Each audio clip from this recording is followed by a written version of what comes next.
كنا اتكلمنا عن الطريقة اللي تم اختيار بيها أهم 100 فيلم في تاريخ السينما المصرية، واتكلمنا عن أول 10 أفلام من تاريخ السينما المصرية. وطبعا ما تنساش تشترك في القناة وتفعل الجرس وتدوس لايك لو الفيديو عجبك. وطبعا انت ممكن تلاقي حاجات تختلف عليها في القائمة دي، وممكن برضه اسمع رأيك وقول لي في التعليقات ايه اللي انت شفته غريب، ايه اللي انت شايف ان هو يستاهل اكتر انه يبقى في الترتيب بتاع الافلام اللي موجودة اللي هنقولها دلوقتي.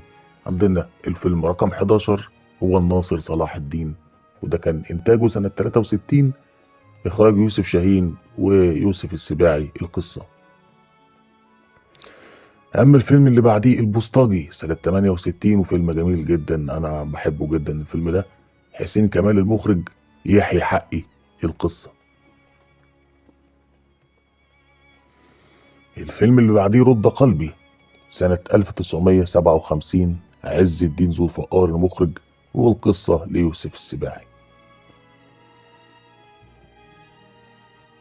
الفيلم اللي بعديه دعاء الكروان سنة 58، السنة اللي بعدها على طول 58، هنري بركات وطه حسين. القصة شوف دعاء الكروان كان كئيب شوية بصراحة.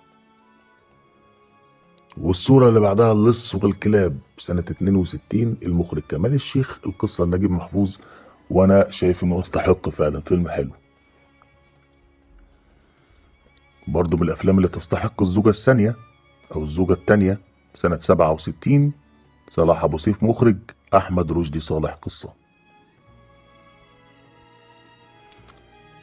فيلم ام العروسة سنة 1963، برضه بحس ان هو من الافلام اللي تستاهل انه يبقى في القايمة، عاطف سالم المخرج، عبد الحميد جودة السحار. القصة كتب طبعا سيناريو الحوار عبد الحي اديب يعني. الفيلم ال 18 القاهرة 30 سنة 1966، صلاح ابو سيف، والقصة لنجيب محفوظ.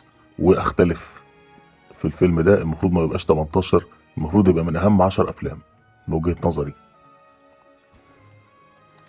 شيء من الخوف الفيلم رقم 19، تم انتاجه سنة 1969، حسين كمال المخرج، ثروت أباظة. القصة وبرضه اختلف، انا رأيي ان الفيلم ده المفروض يبقى نمرة 1 او نمرة 3 من اهم 10 افلام، ما ينفعش يكون 19. هو والقاهرة 30، يعني القاهرة 30 وام العروسة والزوجة التانية، انا بالتالي دول واللص والكلاب المفروض يبقوا من اهم 10، لان انا اهم 10 يعني اختلف شوية في المومياء وفيلم العزيمة وفيلم الحرام يعني، وسواق الاتوبيس مش مقتنع ان هم يكونوا من اهم 10. سواق الاتوبيس فيلم جميل وكل حاجة، بس مش لدرجة، يعني انا حاسس ان الشيء من الخوف احسن منه.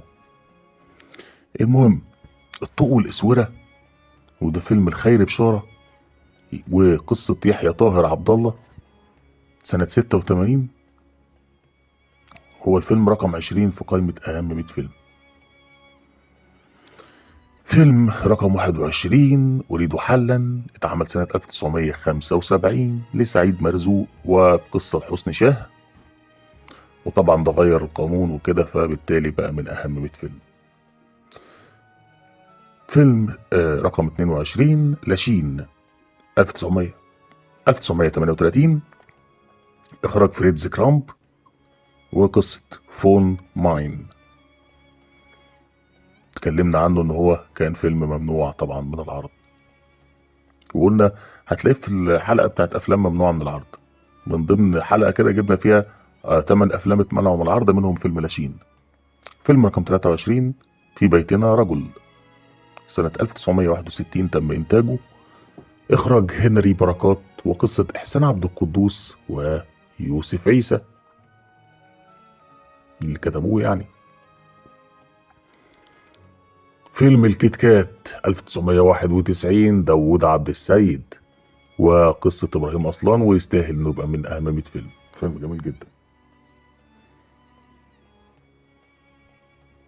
فيلم رقم 25 صراع في الوادي 1954 إنتاجه، ويوسف شاهين المخرج، وحلمي حليم المؤلف.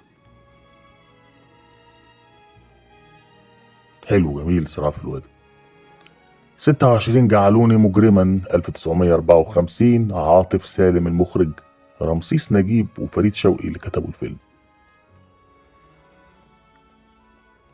فيلم ريا وسكينة سنة 1953، صلاح أبو سيف وقصة نجيب محفوظ.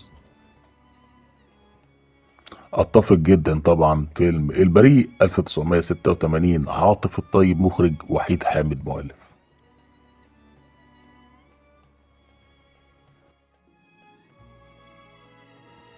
الفيلم رقم 29 ميرامار سنة 1969، كمال الشيخ ومخرج يعني، وكمال الشيخ هو المخرج بتاع الفيلم ده، نجيب محفوظ هو المؤلف. الفيلم رقم 30 زوجة رجل مهم، إخراج محمد خان، وقصة رؤوف توفيق، وده اتعمل سنة 87. محمد خان لعيب جدا. دي كانت حلقتنا النهارده، وهنكمل باقي ال100 فيلم في حلقات جايه. وما تنساش تشترك في القناه وتفعل الجرس وتدوس لايك لو الفيديو عجبك، وانتظرنا في الحلقات الجايه.